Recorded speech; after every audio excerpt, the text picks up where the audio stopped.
Hey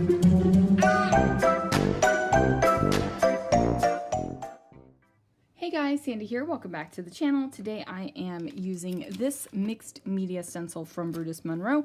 It is Words from Home, and it's got a house made of words, a balloon, a heart, some people, some plants, a dog, a cat, and I think this guy's drinking some wine. Probably not, but I am. So here we are. This is a photo of my son when he was home visiting on leave, and I've pulled out some paper and a bunch of different candy coats to try to make something awesome. So let's see what I can do. All right, guys, so I have started by masking off the people and things and only showing the words and the house. And I am kind of going for an almost graffiti-like effect in my background. Now, believe me, I am no graffiti artist, but I decided that kind of doing this and ink blending multiple colors of ink, I guess I'm not really blending the ink, am I? I guess I'm just pushing ink through a stencil. So pushing ink through a stencil in multiple colors of ink that coordinate with my candy coats that I have. So that's what I'm doing here. I'm trying not to get the house to overlap too much with each other.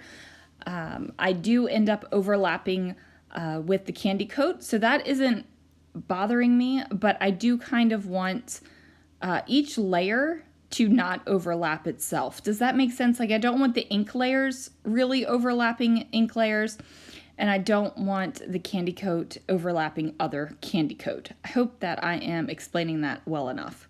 So now I'm going to grab the candy coat and a silicone brush.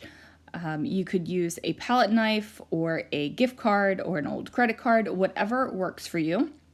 And now I'm just going to apply the candy coat through the stencil, and I'm doing the same thing, kind of random patterns of graffiti. I go ahead and get that finished, and that's going to be off to the side to dry a little bit. And then I'm going to cut down some photo mat. So I'm using the rainbow slimline paper pad and also another paper pad that is escaping me right now, but I'm going to layer up the photos of myself or the photo of myself and Alex over top of these paper layers. And again, I chose colors that coordinated with the candy coats that I had because, like I said, I'm trying to get this graffiti feeling going on, and not like the graffiti where people are just spraying crap on a wall because they are hoodlums and they want to, you know, deface property. I'm talking about like pretty graffiti. And I know that that's still being a hoodlum and defacing property, and I'm not here to get on a debate about graffiti, but I'm trying to make it look pretty and not terrible. So I am going to bring in some tulle as well. This is one of my favorite ways to add texture to a layout. And I'm going to just staple it so that it kind of stays where I want it to do. And then I'm going to place it on the back of this photo and paper layer. Now, one thing I will say is I also do like to work on the top portion of my layout while my layout is off to the side to dry. Sometimes I work right on top of that wet mixed media because that's the way I roll, but if that makes like your skin crawl, then go ahead and make sure that your background is completely dry before you work on it.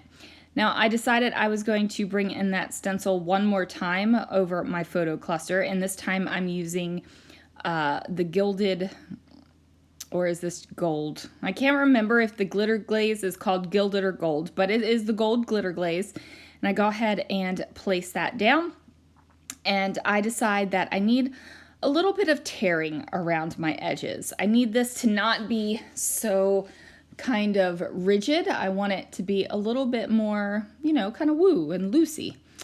I don't know if you guys know this, but woo and loosey are very technical scrapbooking terms. They are terms that make sense in my mind, and hopefully they make sense in your mind as you're watching me do this.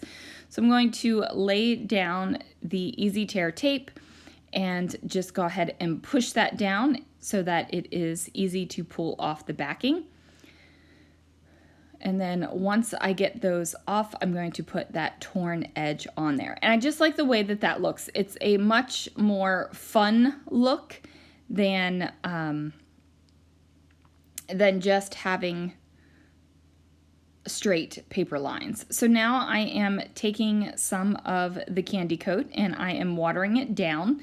And now I'm going to use the packaging technique, which I have commandeered an acrylic block for. And I'm going to go ahead and add more color onto my background so that the white is not so stark.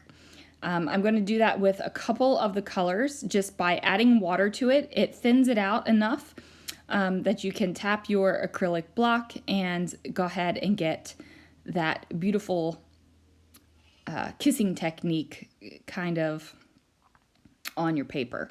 And like I said, it does take away that starkness of the white, which is what I was going for. When I was looking at this, I was like, oh, that's just really, really bright white and not really what I'm going for. Since I was looking for a graffiti look, I need it more than just leftover white on a page. You know what I'm saying?